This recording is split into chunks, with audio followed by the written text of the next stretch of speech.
Alia risponde, la tua voce, i nostri servizi. Una trasmissione a cura di Alia Multiutility per comunicare le novità del gestore e rispondere alle domande del pubblico. Uno spazio aperto alla cittadinanza in onda su Controradio. Alle 9:09, allora diamo il via a questo nuovo ciclo di trasmissioni che vi abbiamo anticipato a cura di Alia Multiutility, le zanzare, la prevenzione delle zanzare e la qualità della raccolta differenziata, i temi di questa prima puntata di un ciclo che proseguirà anche nella prossima stagione, ogni terzo mercoledì del mese, poi anche riascoltabile sul nostro sito, ma siamo anche visibili sui nostri canali cross-mediali, dunque anche su Controradio TV. Saluto subito gli ospiti con me in studio e in collegamento. Nicola Bella, referente area disinfestazione, derattizzazione e sanificazione per Alia Multiutility. Ben trovato in studio. Grazie, buongiorno.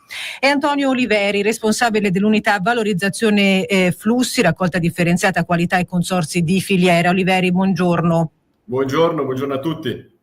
Allora, per dovere di cronaca partiamo dalle zanzare, perché proprio ieri il Comune di Firenze ed Alia hanno reso noto questo intervento itinerante, questo impegno nel monitoraggio di situazioni in cui molti sono gli errori anche di gestione della prevenzione delle zanzare. Forse sono errori minimi, insospettabili, ma che creano molti danni. Bella, vogliamo fare un po' il punto su quello che Alia sta portando avanti anche come vademecum, oltre che come intervento? Certamente. Allora, è vero, con le zanzare purtroppo i primi ad essere colpevoli, tra virgolette, siamo noi, nel senso noi cittadini, mi ci metto anch'io, perché con l'avvento di zanzara tigre dai primi anni 2000, zanzara tigre è una zanzara tropicale, una zanzara di boscaglia, diciamo così, e che si,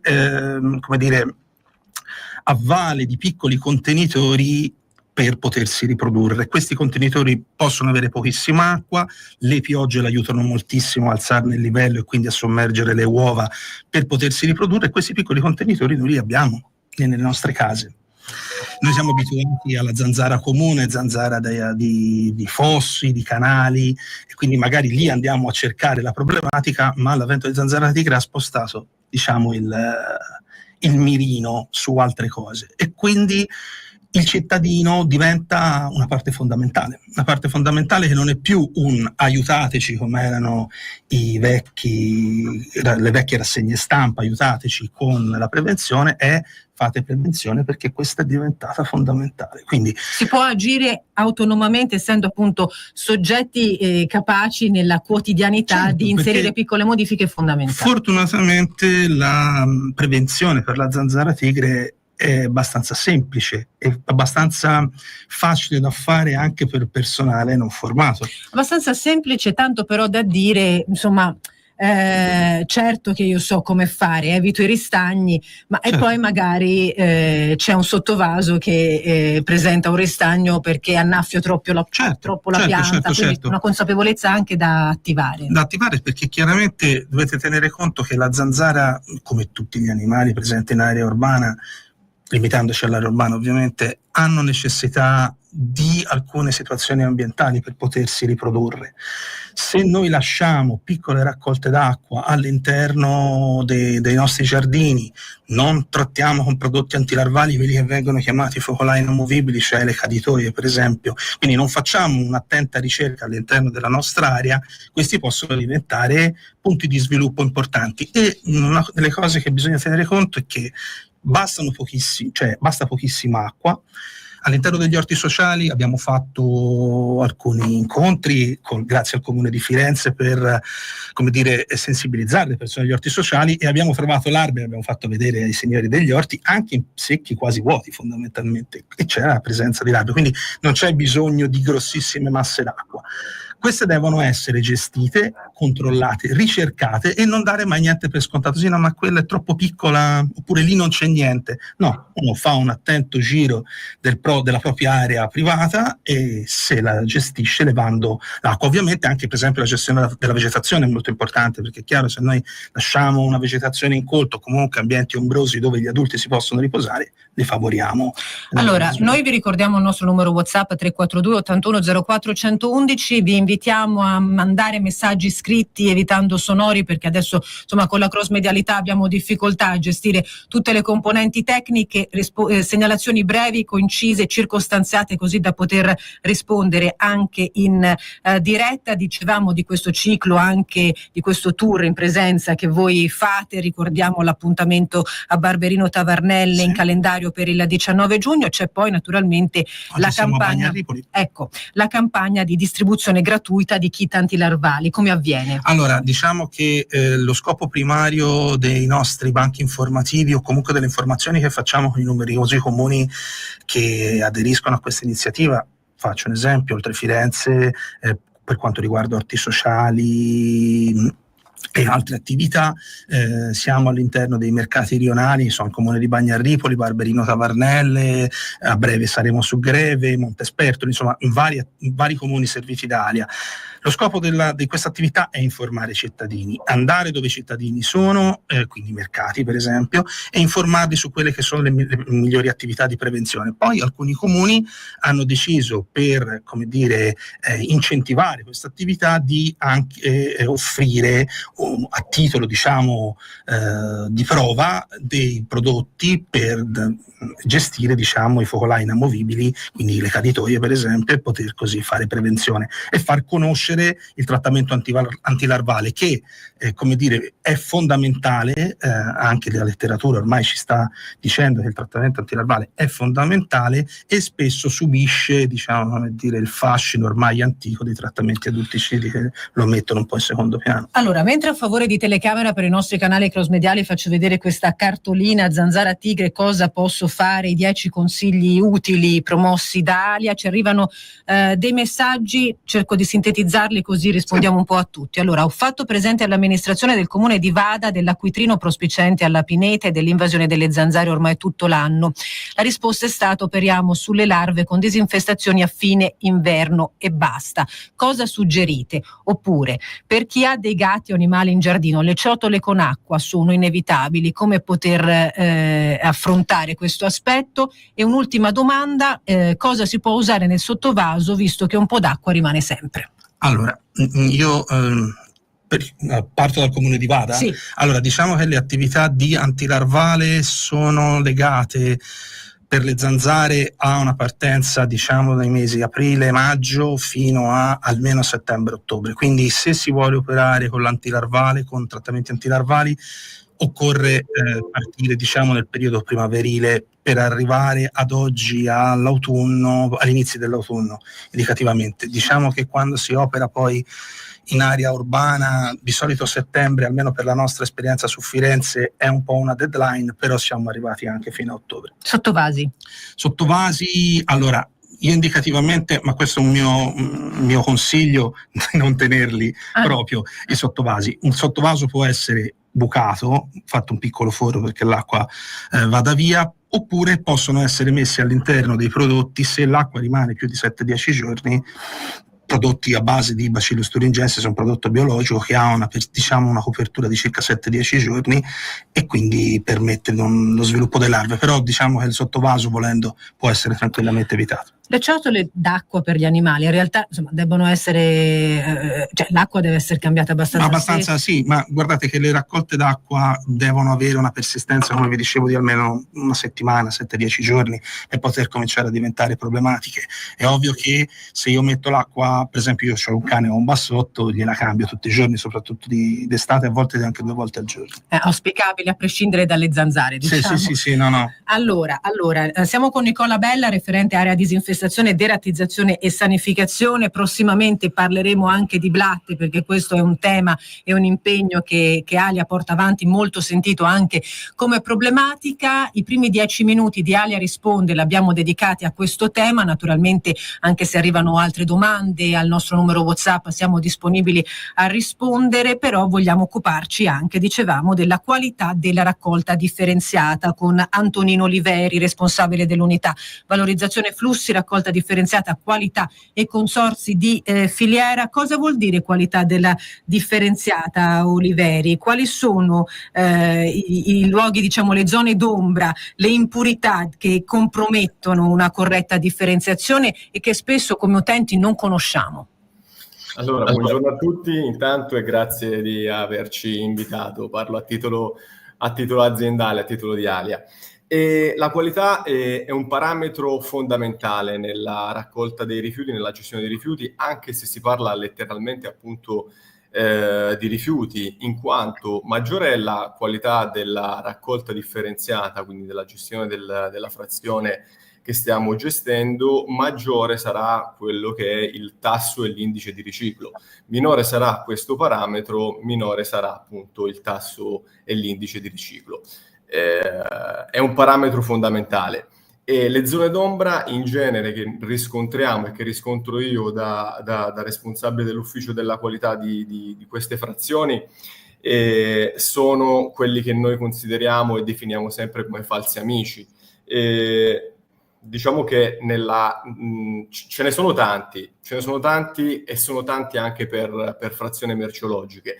Io faccio sempre l'esempio quando parlo di quello che è il falso amico della carta, soprattutto lo scontrino, che è carta chimica, quindi quello che non è riciclabile, oppure la carta forno, che è composta da materiali, ovviamente parlo sempre di carta forno riciclabile, quindi in genere la maggior parte della carta forno è composta da materiali che sono idrorepellenti e quindi che vanno a non essere molto inclini, non sono molto inclini, diciamo, a quello che è il riciclo.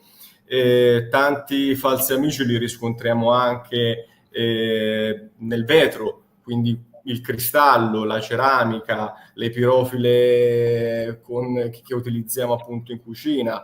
Per quanto riguarda invece gli imballaggi in plastica, ecco, diciamo che una regola è una domanda fondamentale che dico sempre di porsi, e quando parliamo di appunto raccolta del multimateriale, quella che noi chiamiamo raccolta del multimateriale, è vero sì che è una raccolta del multimateriale, ma all'interno non è una raccolta della plastica, ma è una raccolta degli imballaggi in plastica.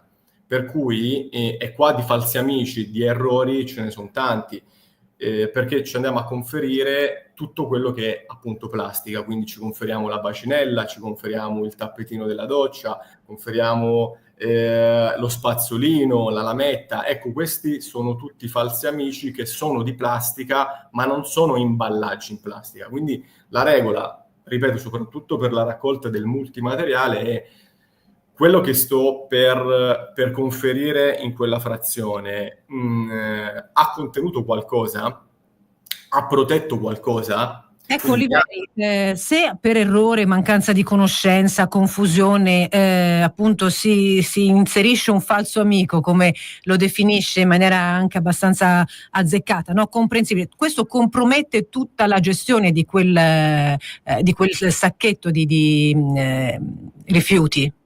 Non compromette in toto la gestione di quel sacchetto, perché poi gli impianti abbastanza, diciamo tecnologicamente avanzati e spinti, hanno, diciamo, all'inizio un aprisacco per cui si va ad aprire il sacco, per cui il problema sta poi a valle dell'aprisacco, perché quella lametta, quello spazzolino non si va ad intercettare e diventa una frazione estranea, quindi non va a riciclo.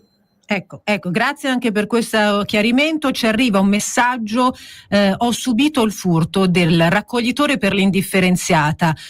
Ho letto che vengono resi, però non tutti i giorni, molto lontani dalla zona di Careggi. Ci fa un quadro della situazione Daniela. Comunque, quando si subisce, tra l'altro, insomma, cosa abbastanza insolita, non lo so, mi chiedo, il furto del raccoglitore, però cosa succede? Bisogna andare in una sede, ci dica un po' lei qual è la procedura. Esattamente, la procedura è quella di andare in un centro di raccolta a fare una nuova richiesta, semplicemente. Dire comunque quello, non si fa una denuncia, ecco, però comunque dire quello che è successo, si fa una nuova richiesta e credo non ci siano problemi nel dare un nuovo contenitore della raccolta differenziata. Domanda per Alia: carta sporca e plastica sporca, dove si buttano? Allora, sulla plastica sporca non c'è problema, in quanto poi il materiale viene in qualche modo pulito da un nostro impianto che tratta appunto tutti gli imballaggi, tra cui anche quelli metallici. E la carta sporca, io faccio anche l'altro esempio, quello del cartone della pizza. Se è completamente intriso ed è un cartone di pizza dove sul retro c'è il simbolo il triangolo verde del riciclo, quello può essere conferito tranquillamente nell'organico. O meglio ancora, diciamo, conferiamo soltanto la parte che è intrisa nell'organico, ripeto, qualora questo sia riciclabile, e il coperchio, diciamo che è sempre quella la parte pulita, difficilmente sporca, quella la mettiamo nella raccolta della carta e del cartone. E ancora, per Etola raccolta porta a porta. Se a un civico singolo vengono sempre messi rifiuti senza utilizzare i contenitori ALIA, chi li raccoglie? Viene segnalato ad ALIA in quanto probabile evasore della tassa Tari? Come interviene l'azienda? Assolutamente sì, e viene fatta una segnalazione anche dai nostri operatori che quel numero civico ha esposto comunque un contenitore che non è di ALIA. Capita spesso, questo mi aggancio appunto a questa raccolta eseguita, anzi all'esposizione del rifiuto fatta con dei contenitori che non sono di ALIA o con sacchi che non sono di ALIA. Mi collego al fatto che alcune volte, anzi molto spesso, troviamo dei sacchi neri esposti. Ecco, i sacchi neri sono un problema serio sulla raccolta differenziata, in quanto creano problemi, non si vede quello che viene raccolto e possono creare enormi problemi a quelli che sono gli impianti di selezione e poi di riciclo.